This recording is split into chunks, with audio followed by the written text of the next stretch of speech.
ಎಲ್ರಿಗೂ ನಮಸ್ಕಾರ. ಎಲ್ಲರಿಗೂ ಉಷಾಂತರಂಗ ಯೂಟ್ಯೂಬ್ ಚಾನಲ್ಗೆ ಸ್ವಾಗತ. ರೇಷನ್ ಕಾರ್ಡ್ ಯಾರಿಗೆಲ್ಲ ಕ್ಯಾನ್ಸಲೇಷನ್ ಆಗಿತ್ತು, ವರ್ಗಾವಣೆ ಆಗಿತ್ತು ಅಂಥವ್ರಿಗೆ ಭರ್ಜರಿ ಗುಡ್ ನ್ಯೂಸ್ ಅಂತಲೇ ಹೇಳ್ಬೋದು. ಸರ್ಕಾರ ಮತ್ತೊಂದು ಅವಕಾಶ ಮಾಡಿಕೊಟ್ಟಿದ್ದಾರೆ. ಆಗಸ್ಟ್ 9ನೇ ತಾರೀಕುವರೆಗೂ ಕಾಲಾವಕಾಶ ಇದೆ ನಿಮಗೆಲ್ಲ.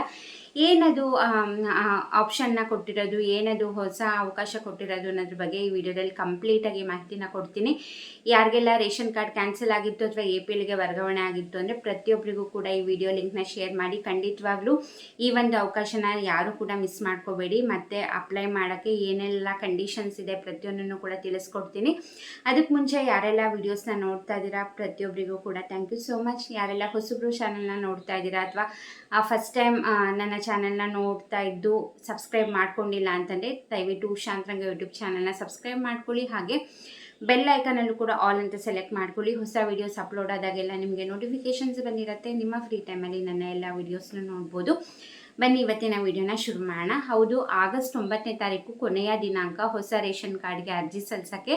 ಯಾರಿಗೆಲ್ಲ ಅರ್ಜಿ ಸಲ್ಲಿಸೋಕ್ಕೆ ಅವಕಾಶ ಇದೆ ಅಂತಂದರೆ, ಈಗ ನಿಮಗೂ ಕೂಡ ಗೊತ್ತಿದೆ, ಈ ನಮ್ಮ ಕಾಂಗ್ರೆಸ್ ಸರ್ಕಾರ ಗ್ಯಾರಂಟಿ ಯೋಜನೆಗಳು ಶುರು ಮಾಡಿದ್ಮೇಲೆ ಕೆಲವು ಕ್ಯಾನ್ಸಲೇಷನ್ ಪ್ರೋಸೆಸ್ನ ಶುರು ಮಾಡಿದ್ರು, ರೇಷನ್ ಕಾರ್ಡ್ ಕ್ಯಾನ್ಸಲೇಷನ್. ಯಾಕಂದರೆ ಅನರ್ಹರು ಕೂಡ ಈ ಒಂದು BPL ಕಾರ್ಡ್ನ ಮಾಡಿಸ್ಕೊಂಡು ಗ್ಯಾರಂಟಿ ಯೋಜನೆಗಳ ಲಾಭ ಪಡ್ಕೊಳ್ತಿದ್ದಾರೆ ಅಂತ ಆಲ್ಮೋಸ್ಟ್ ಇವಾಗ 4 ಲಕ್ಷಕ್ಕೂ ಹೆಚ್ಚು ರೇಷನ್ ಕಾರ್ಡ್ಗಳನ್ನ ಕ್ಯಾನ್ಸಲ್ ಮಾಡಿದ್ದಾರೆ ಅನರ್ಹರನ್ನ ಗುರುತಿಸ್ಬೇಕಾದ್ರೆ.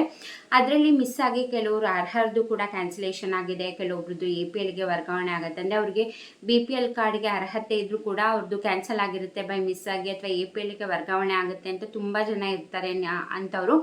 ಅವರಿಗೆ ಒಂದು ಅವಕಾಶ ಕೊಟ್ಟಿದ್ದಾರೆ. ನೀವೇನಾದರೂ ಅರ್ಹರಿದ್ದೀರಾ ಅಂದರೆ ಈ ಒಂದು ನೆಕ್ಸ್ಟ್ ನಿಮಗೆ ಕೆಲವು ಮಾನದಂಡಗಳನ್ನ ತಿಳಿಸ್ತೀನಿ. ನೀವು ಈ ಒಂದು ಕೆಟಗರಿಗೆ ಸೇರ್ತೀರಾ, ನಾವು ಕೂಡ ಈ ಒಂದು ಮಾನದಂಡಗಳಿಗೆ ಅರ್ಹತೆ ಇದೆ ಅಂತಾದರೆ ದಯವಿಟ್ಟು ಮತ್ತೆ ಒಂದು ಸತಿ ಹೋಗಿ ನಿಮ್ಮ ಹತ್ತಿರದ ತಾಲೂಕು ಆಫೀಸಿಗೆ ನೀವು ನಿಮ್ಮ ration card, Aadhaar card, PAN ಕಾರ್ಡ್ನ ತೊಗೊಂಡೋಗಿ ನಮ್ಮದು ಅರ್ಹತೆ ಇದೆ ಅಂದರೂ ಕೂಡ ನಮ್ಮ ಕಾರ್ಡ್ ಕ್ಯಾನ್ಸಲ್ ಆಗಿದೆ ಅಂತನೋ ಅಥವಾ APLಗೆ ವರ್ಗಾವಣೆ ಆಗಿದೆ ಅಂತನೋ ತೊಗೊಂಡೋಗಿ ತಾಲೂಕು ಆಫೀಸಲ್ಲಿ ಕೊಟ್ಟರೆ ಅಲ್ಲಿನ ಅಧಿಕಾರಿಗಳು ವೆರಿಫೈ ಮಾಡಿ ಹೌದು ನೀವು ಅರ್ಹರಿದ್ದೀರಾ, ನಿಮ್ಮದು ಮಿಸ್ ಆಗಿ ಕ್ಯಾನ್ಸಲ್ ಆಗಿದೆ ಅಂತಂದರೆ ನಿಮ್ಮದು APLಗೆ ವರ್ಗಾವಣೆ ಆಗಿದ್ದರೂ ಕೂಡ BPLಗೆ ಕಾರ್ಡ್ನ ಮಾಡಿಕೊಡ್ತಾರೆ, ಅಥವಾ ನಿಮ್ಮದು ಪರ್ಮನೆಂಟಾಗಿ ಕ್ಯಾನ್ಸಲ್ ಆಗಿದ್ದರೂ ಕೂಡ ನಿಮ್ಮದು ಆ್ಯಕ್ಟಿವ್ ಮಾಡಿಕೊಡ್ತಾರೆ. ಸೊ ಹಾಗಾಗಿ ಆಗಸ್ಟ್ 9ನೇ ತಾರೀಕು ಲಾಸ್ಟ್ ಡೇಟ್ ಇದೆ. ಇನ್ನೂ ಕೂಡ ಟೈಮ್ ಇದೆ ಅಂತ ನೆಗ್ಲೆಕ್ಟ್ ಮಾಡೋಕ್ಕೆ ಹೋಗಬೇಡಿ.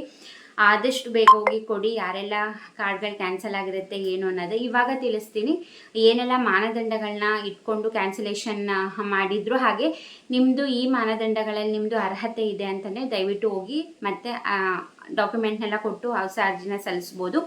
ಮೊದಲನೇದಾಗಿ ನೀವು ಯಾವುದೇ ರೀತಿ ಇನ್ಕಮ್ ಟ್ಯಾಕ್ಸ್ ಪೇಯರ್ಸ್ ಆಗಿರೋಂಗಿಲ್ಲ. ನೀವಾಗಿರ್ಬೋದು ಅಥವಾ ನಿಮ್ಮ ರೇಷನ್ ಕಾರ್ಡಲ್ಲಿ ಯಾರ್ಯಾರ ಹೆಸರಿದೆ ಅವರಲ್ಲಿ ಒಬ್ಬರು ಕೂಡ ರೇಷನ್ ಕಾರ್ಡಲ್ಲಿ ಯಾರು ಕೂಡ ಟ್ಯಾಕ್ಸ್ ಪೇಯರ್ಸ್ ಆಗಿರೋಂಗಿಲ್ಲ. ಯಾಕಂದರೆ ಇವಾಗ ತಂದೆ ತಾಯಿ ಮಕ್ಕಳು ಇರ್ತಾರೆ, ಮಕ್ಕಳು ದೊಡ್ಡವರಾಗಿ ಕೆಲಸಕ್ಕೆ ಹೋಗ್ತಾ ಇರ್ತಾರೆ, ಅವರು ಇನ್ಕಮ್ ಟ್ಯಾಕ್ಸ್ ಪೇಯರ್ಸ್ ಇರ್ತಾರೆ ಅಂದರೂ ಕೂಡ ನಿಮ್ಮ ಕಾರ್ಡ್ ಕ್ಯಾನ್ಸಲ್ ಮಾಡಿರ್ತಾರೆ, ನೀವು ಮತ್ತೆ ಅಪ್ಲೈ ಮಾಡೋಕ್ಕಾಗಲ್ಲ. ಹಾಗಾಗಿ ನಿಮ್ಮ ರೇಷನ್ ಕಾರ್ಡಲ್ಲಿ ಯಾರ್ಯಾರೆಲ್ಲ ಹೆಸರು ಇರ್ತಾರೆ ಅವ್ರದ್ದು ಯಾರು ಕೂಡ ಇನ್ಕಮ್ ಟ್ಯಾಕ್ಸ್ ಕಟ್ತಾ ಇಲ್ಲ ಅಂತಂದರೆ ಖಂಡಿತ ನೀವು ಹೋಗಿ ಅಪ್ಲೈ ಮಾಡ್ಬೋದು. ನೆಕ್ಸ್ಟು ನಿಮ್ಮ ಹೆಸರುಗಳಲ್ಲಿ ಯಾವುದೇ ರೀತಿ 7 ಎಕರೆಗಿಂತ ಜಾಸ್ತಿ ಕೃಷಿ ಭೂಮಿ ಇರೋ ಹಂಗಿಲ್ಲ. ನಿಮ್ಮ ರೇಷನ್ ಕಾರ್ಡಲ್ಲಿ ಯಾರ ಹೆಸರು ಇರುತ್ತೆ ಅವರ ಹೆಸರುಗಳಲ್ಲಿ 7 ಎಕರೆಗಿಂತ ಜಾಸ್ತಿ ಇದ್ದರೆ ನೀವು ಮತ್ತೆ ಹೋಗಿ ಅಪ್ಲೈ ಮಾಡೋಕ್ಕಾಗೋದಿಲ್ಲ. ಇನ್ನೊಂದೇನಪ್ಪ ಅಂತಂದರೆ ನಿಮ್ಮದು ವಾರ್ಷಿಕ ಆದಾಯ 1,20,000ಕ್ಕಿಂತ ಜಾಸ್ತಿ ಇರಬಾರ್ದು, ಅದರೊಳಗಿದ್ರೆ ಮಾತ್ರ. ಅಂದರೆ ಈ 3 ಕಂಡೀಷನ್ಸು ನೀವು ಅರ್ಹತೆ ಇದ್ದೀರಾ, ಈ ಮಾನದಂಡಗಳಲ್ಲಿ ನೀವು ಕೂಡ ಫಿಟ್ ಆಗ್ತೀರಾ ಅಂತಂದರೆ ಅಂದರೂ ಕೂಡ ನಿಮ್ಮ ಕಾರ್ಡ್ ಕ್ಯಾನ್ಸಲ್ ಆಗಿದೆ ಅಥವಾ APLಗೆ ವರ್ಗಾವಣೆ ಆಗಿದೆ ಅಂತಂದರೆ ಖಂಡಿತ ಹೋಗಿ ತಾಲೂಕು ಆಫೀಸಲ್ಲಿ ಹಿಂಗೆ ಹೋಗಿ ಹೇಳ್ಬೋದು, ಹಿಂಗೆ ಮರು ಅರ್ಜಿ ಸಲ್ಲಿಸಬೇಕು.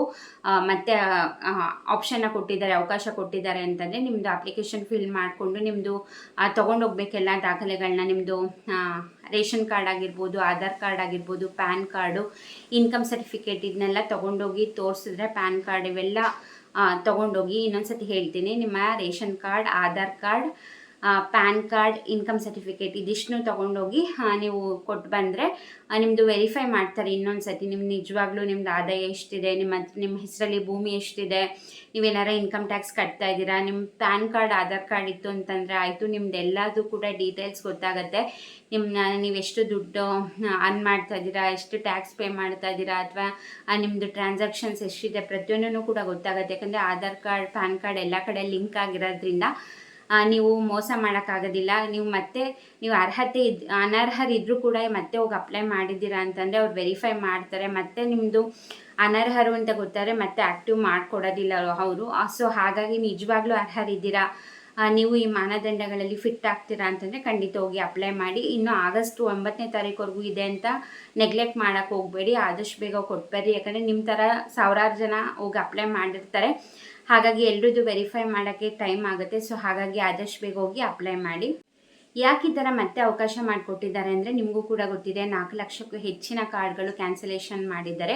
ಈಗ ಕೇಂದ್ರ ಸರ್ಕಾರದಿಂದನೂ ಕೂಡ ಹೇಳಿದ್ದಾರೆ ಹೊಸ ರೇಷನ್ ಕಾರ್ಡ್ಗೆ ಅವಕಾಶ ಮಾಡಿಕೊಡ್ಬಹುದು ಅಂತ. ಸೊ ಹಾಗಾಗಿ ರಾಜ್ಯ ಸರ್ಕಾರ ಅಧಿಕಾರಕ್ಕೆ, ಕಾಂಗ್ರೆಸ್ ಸರ್ಕಾರ ಏನು ಅಧಿಕಾರಕ್ಕೆ ಬಂದಾಗಿಂದ ಒಂದ್ಸತಿ ಕೂಡ ಹೊಸ BPL ಕಾರ್ಡಿಗೆ ಅವಕಾಶನೇ ಮಾಡಿಕೊಟ್ಟಿಲ್ಲ. ಹಾಗಾಗಿ ಈ ಹೊಸ BPL ಕಾರ್ಡಿಗೆ ಅವಕಾಶ ಮಾಡಿಕೊಡೋಕ್ಕೆ ಮುಂಚೆ ಯಾರೆಲ್ಲ ಅರ್ಹರಿಗೆ ಮೋಸ ಮಾಡೋದು ಬೇಡ, ಮೋಸ ಆಗೋದು ಬೇಡ, ಈಗ ಅನರ್ಹರನ್ನ ವೆರಿಫೈ ಮಾಡೋ ಇದರಲ್ಲಿ ತುಂಬ ಜನದ್ದು ಅನರ್ಹರನ್ನ ಕ್ಯಾನ್ಸಲ್ ಮಾಡೋಕ್ಕೆ ಹೋಗಿ ಅರ್ಹರದ್ದು ಕ್ಯಾನ್ಸಲ್ ಆಗಿರುತ್ತಲ್ಲ, ಸೊ ಅಂಥವ್ರಿಗೆ ಅವಕಾಶ ಮಾಡಿಕೊಡೋಣ. ಅದಾದಮೇಲೆ ಹೊಸ ರೇಷನ್ ಕಾರ್ಡ್ಗೆ ಅವಕಾಶ ಕೊಡೋದು ಅಂದ್ಬಿಟ್ಟು ಸರ್ಕಾರ ನಿರ್ಧಾರ ಮಾಡಿರೋದ್ರಿಂದ ಆಗಸ್ಟ್ 9ನೇ ತಾರೀಕುವರೆಗೂ ಟೈಮ್ ಕೊಟ್ಟಿದ್ದಾರೆ. ದಯವಿಟ್ಟು ಈ ಒಂದು ಆಪ್ಷನ್ ಏನು ಕೊಟ್ಟಿದ್ದಾರೆ ಅದನ್ನ ಯುಟಿಲೈಸ್ ಮಾಡ್ಕೊಳ್ಳಿ. ಯಾರ್ಯಾರ್ದೆಲ್ಲ ನಿಮ್ಮ ಫ್ರೆಂಡ್ಸ್, ಫ್ಯಾಮಿಲಿ ಯಾರ್ದು ಕ್ಯಾನ್ಸಲ್ ಆಗಿರುತ್ತೆ ಅಥವಾ ವರ್ಗಾವಣೆ ಆಗಿರುತ್ತೆ ಪ್ರತಿಯೊಬ್ಬರಿಗೂ ಕೂಡ ಶೇರ್ ಮಾಡಿ. ತುಂಬ ಜನಕ್ಕೆ ಈ ಥರ ಅವಕಾಶ ಕೊಟ್ಟಿರೋದೇ ಗೊತ್ತಿರಲ್ಲ.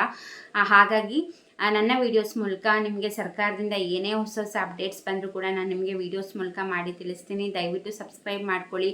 ನನ್ನ ವೀಡಿಯೋಸ್ ಇಷ್ಟ ಆಗ್ತಿದೆ ಲೈಕ್ ಮಾಡಿ, ಪೂರ್ತಿಯಾಗಿ ವೀಡಿಯೋನ ನೋಡಿ. ಹಾಗೆ ಕಮೆಂಟ್ ಸೆಕ್ಷನಲ್ಲಿ ಕಮೆಂಟ್ ಮಾಡಿ.